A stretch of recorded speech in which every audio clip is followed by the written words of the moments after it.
सोचिए, एक कहानी जिसमें अरबपति हैं, बड़े बड़े राजनेता हैं और एक ऐसी मौत जिसे समझना मुश्किल है। जी हाँ, हम बात कर रहे हैं एप्स्टीन फाइल्स की, अमेरिका के सबसे बड़े, सबसे चौंकाने वाले स्कैंडल्स में से एक। चलिए इसकी परतें खोलते हैं। कहानी शुरू होती है एक सवाल से जो आज भी कई लोगों को परेशान करता है। एक हाई प्रोफाइल कैदी जिसे 45 साल की जेल होने वाली थी, अमेरिका की सबसे सुरक्षित जेलों में से एक में मरा हुआ मिलता है। सरकारी कहानी, सुसाइड। लेकिन क्या सच में यही पूरी कहानी है? क्योंकि जब आप इसकी डिटेल्स देखेंगे ना, तो लगेगा कि कहानी इतनी सीधी है ही नहीं। देखिए, सरकारी कहानी तो थी कि उसने खुद को फांसी लगा ली, लेकिन इस लेकिन में ही पूरा राज छिपा है। जरा सोचिए, जिस आदमी के पास अमेरिका के सबसे ताकतवर लोगों के राज थे, उसके साथ क्या क्या हुआ। उसका सेलमेट उसी रात हटा दिया गया, जो गार्ड्स ड्यूटी पर थे सो रहे थे, और सबसे कमाल की बात, जो सिक्योरिटी कैमरे थे वो अचानक से खराब हो गए। मतलब उस घटना का कोई वीडियो फुटेज है ही नहीं। इतने सारे इत्तेफाक एक साथ, सवाल तो उठता है।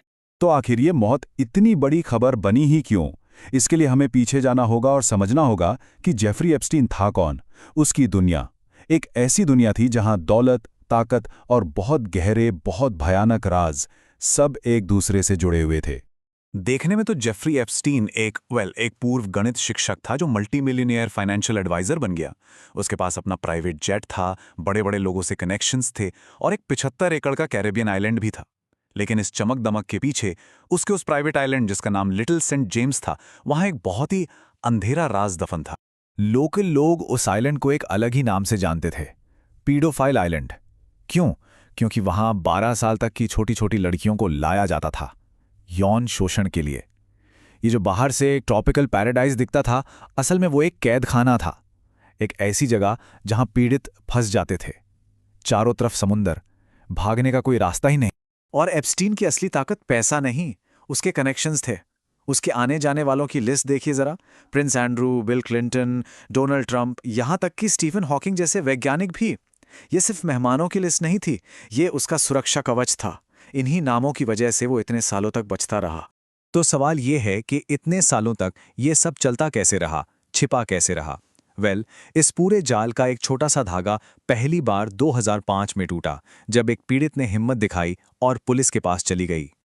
और जब जांच शुरू हुई तो पता चला कि ये किसी एक आदमी का काम नहीं था। ये तो एक पूरा सिस्टम था, एक पिरामिड स्कीम की तरह। देखिए ये कैसे काम करता था। पहले गरीब या कमजोर लड़कियों को मसाज के नाम पर $200-300 का लालच दिया जाता।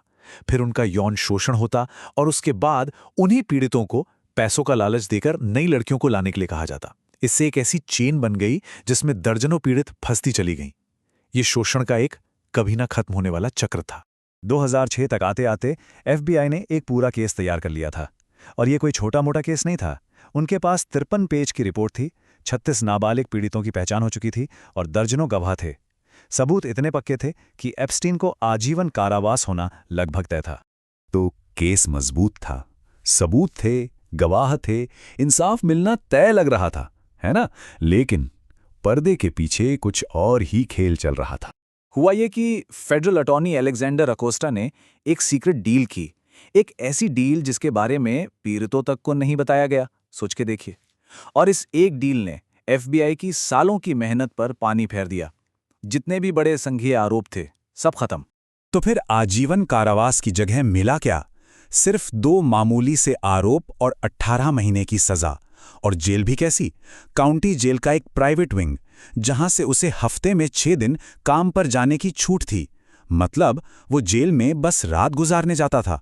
ये सजा थी या एक मजाक? और जिस शख्स ने ये स्वीट हार्ट डील करवाई, अलेक्जेंडर अकोस्टा, वो बाद में कहाँ पहुंचे? राष्ट्रपति डोनाल्ड ट्रंप के प्रशासन में श्रम सचिव बने। हाँ, वही डोनाल्ड ट्रंप जिनका नाम एप्स्टीन के दोस्तों की लिस्ट में भी था। ये कनेक्शन अपने आप में बहुत कुछ कहता है। इसके बाद कई सालों तक मामला जैसे ठंडा पड़ गया। ऐसा लगा कि सब कुछ भुला दिया जाएगा। लेकिन फिर जनता का दबाव बढ़ा और राजनीति ने इस कहानी को फिर से जिंदा कर दिया। और फिर राजनीति में इस मामले ने जोर पकड़ा। 2024 के अपने राष्ट्रपति अभियान में डोनाल्ड ट्रंप ने एक बहुत बड़ा वादा किया। उन्होंने कहा कि वो एप्स्टीन फाइल्स को डीक्लासिफाई करेंगे, यानी सबके सामने लाएंगे। ये एक ऐसा वादा था जिसने लोगों में एक नई उम्मीद जगा दी थी। लेकिन 2025 में चुनाव जीतने के बाद ट्रंप ने एकदम यू टर्न ले लिया। उन्होंने इन्हीं फाइल्स को एक उबाऊ डेमोक्रेट का धोखा कह दिया। वादा टूट चुका था। इस यू टर्न ने सबको चौंका दिया, यहां तक कि उनके अपने समर्थक भी सोचने लगे कि आखिर वो क्या छिपाना चाहते। लेकिन इस बार जनता चुप नहीं बैठी। ऑनलाइन इतना गुस्सा, इतना दबाव बना कि अमेरिकी राजनीति में एक अजीब चीज हुई। डेमोक्रेट्स और रिपब्लिकन्स, जो हमेशा एक दूसरे के खिलाफ होते हैं, वो इस मुद्दे पर एक हो गए। उन्होंने मिलकर कांग्रेस में एक बिल पास किया जिसने राष्ट्रपति ट्रंप को मजबूर कर दिया कि वो फाइल्स को रिलीज करें। और जब फाइल्स का पहला हिस्सा जारी किया गया तो जो सच सामने आया वो काफी हैरान करने वाला था। फाइल्स में ट्रंप के दुश्मनों से ज्यादा खुद उन्हीं का नाम बार बार आ रहा था।